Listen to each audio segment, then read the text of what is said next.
আজকে আমি রাঙালুর কুলি করব। রাঙালু ধুয়ে নিয়েছি, নেব।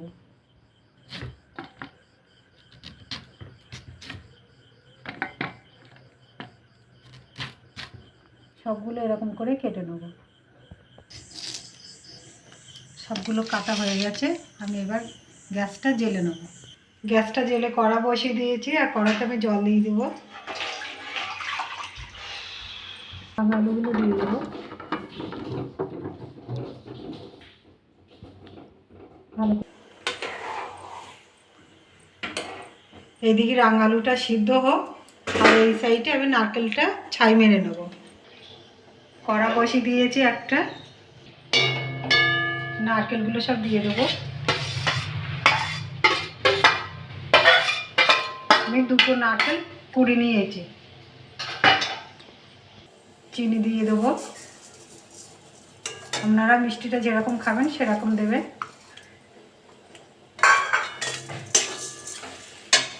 একটা তেজপাতা চিড়ে দিয়ে দেবো।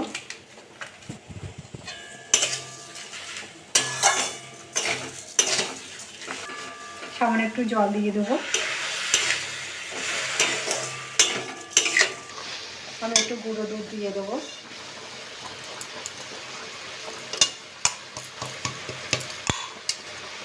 এটা দিলে একটু টেস্টটা হয় ভালো। আপনাদের হাতে যদি থাকে তাহলে দেবেন, না থাকলে দেবেন না।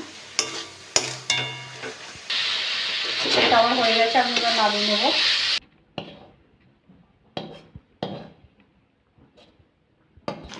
আলুগুলো সব সিদ্ধ হয়ে গেছে, আমি তুলে নেবো। এটা ঢেলে নিয়েছি, ঠান্ডা করে খোসাগুলো ছাড়িয়ে নেবো। এটা আমি ঠান্ডা করে নেবো। আলুর খোসাগুলো ছাড়িয়ে নিয়েছি, ওর মধ্যে আমি চিনি দিয়ে দেবো। সামনে একটু লবণ দিয়ে দেবো, একটু ঘি দিয়ে দেবো।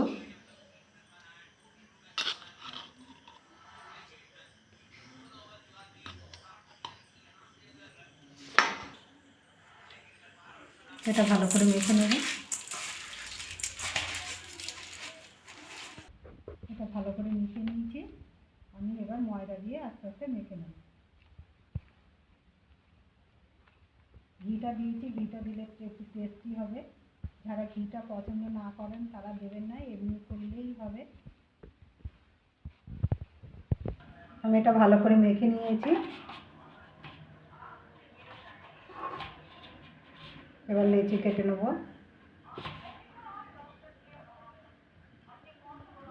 এরকম করে সবগুলো করে নেব।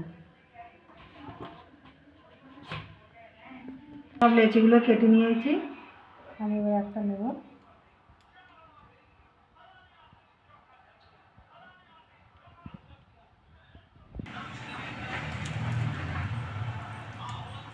নারকেল নেব, নিয়ে এরকম দিয়ে দেবো।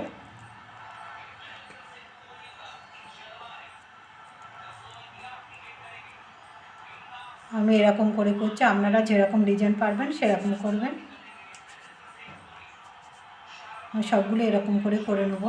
আমার হয়ে গেছে, আমি এবার ভেজে নেব। গ্যাসটা জ্বালবো। গ্যাসটা জ্বেলে কড়াটা বসিয়ে দিয়েছি। কড়াটা গরম হয়ে গেছে, আমি এবার সাদা তেল দিয়ে দেবো।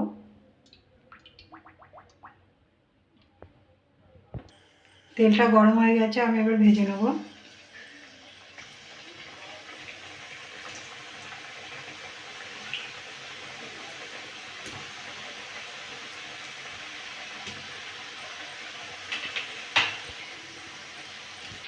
এক সাইড হয়ে গেছে, আমি এবার উল্টে দেবো।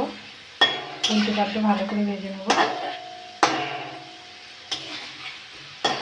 সবগুলো হয়ে গেছে, আমি এবার তুলে নেব। দেখুন কি সুন্দর হয়েছে।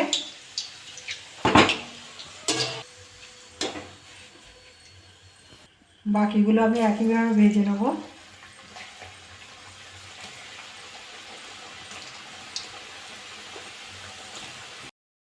সবগুলো আমার হয়ে গেছে, আমি এবার তুলে নেব। সবগুলো তুলে নিয়েছি। দেখুন কি সুন্দর হয়েছে, আমি একটা ভেঙে দেখাচ্ছি। দেখুন ভিতরে ফুল ঠাসা। এরকম করে বাড়িতে করে খাবেন, খেয়ে ভালো লাগলে আমার চ্যানেলটাকে লাইক করবেন, শেয়ার করবেন, কমেন্ট করবেন, সাবস্ক্রাইব করবেন। ধন্যবাদ।